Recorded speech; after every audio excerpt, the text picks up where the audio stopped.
കൊല്ലം കൊട്ടാരക്കരയിൽ അനധികൃതമായി കുടിയേറിയ 10 ബംഗ്ലാദേശ് പൗരന്മാർ പിടിയിൽ. വ്യാജ ആധാർ ഉൾപ്പെടെ രേഖകൾ ഇവരിൽ നിന്ന് പിടികൂടി. 5 പുരുഷന്മാരും 2 സ്ത്രീകളും 3 കുട്ടികളും അടങ്ങുന്നവരാണ് പിടിയിലായത്. സൂര്യഗായത്രി കൊല്ലത്തും ചേരും. സൂര്യഗായത്രി, ഇവർ എത്ര കാലമായി അവിടെ താമസിക്കുന്ന കാര്യത്തിൽ വ്യക്തത വരുന്നുണ്ടോ? ഇനി എന്തായിരിക്കും തുടർ നടപടികൾ? സുഹൈൽ, വ്യാപകമായിട്ട് അനധികൃത കുടിയേറ്റക്കാരെ പോലീസ് പിടികൂടുകയാണ്. കഴിഞ്ഞ ദിവസം ചവറയിൽ നിന്ന് ഇത്തരത്തിൽ അനധികൃതമായിട്ട് താമസിച്ചു വന്നവരെ പോലീസ് പിടികൂടിയിട്ടുണ്ടായിരുന്നു. ഇന്നിപ്പോൾ കൊട്ടാരക്കര ലോവർ കരിക്കകത്തിന് സമീപം ഐപ്പള്ളൂർ എന്ന സ്ഥലത്ത് വെച്ചാണ് ഇവരെ പിടികൂടിയത്. 10 പേരുണ്ട്. അത് 5 പുരുഷന്മാരും അതുപോലെ തന്നെ 2 സ്ത്രീകളും 3 കുട്ടികളും ഉൾപ്പെടെ 10 പേർ. ഇവർ 12 കൊല്ലമായിട്ട് ഈ സ്ഥലത്ത് താമസിക്കുകയാണ്. ആക്രി സാധനങ്ങൾ ശേഖരിച്ച് വരുന്ന കുടുംബാംഗങ്ങളാണ് ഇവർ എന്നുള്ളതാണ്. ഇവരുടെ പക്കൽ മതിയായിട്ടുള്ള രേഖകളൊന്നും തന്നെ ഉണ്ടായിരുന്നില്ല.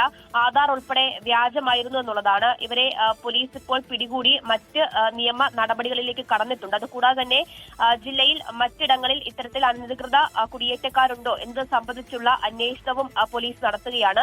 കഴിഞ്ഞ ദിവസം 10 വർഷമായിട്ട് നീണ്ടകരയിൽ താമസിച്ചു വരുന്ന ബംഗ്ലാദേശ് ദമ്പതികളെയാണ് പോലീസ് പിടികൂടിയിട്ടുണ്ടായിരുന്നത്.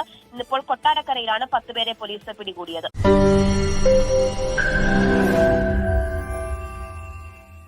ലോകത്തെവിടെയായാലും ഏത് സമയത്തും 24 വാർത്തകളും ഓഗ്മെന്റഡ് റിയാലിറ്റി പാക്കേജുകളും എക്സ്പ്ലെയിനറുകളും വിശദമായി കാണാൻ ഞങ്ങളുടെ യൂട്യൂബ് ചാനൽ നിങ്ങൾക്ക് സബ്സ്ക്രൈബ് ചെയ്യാം.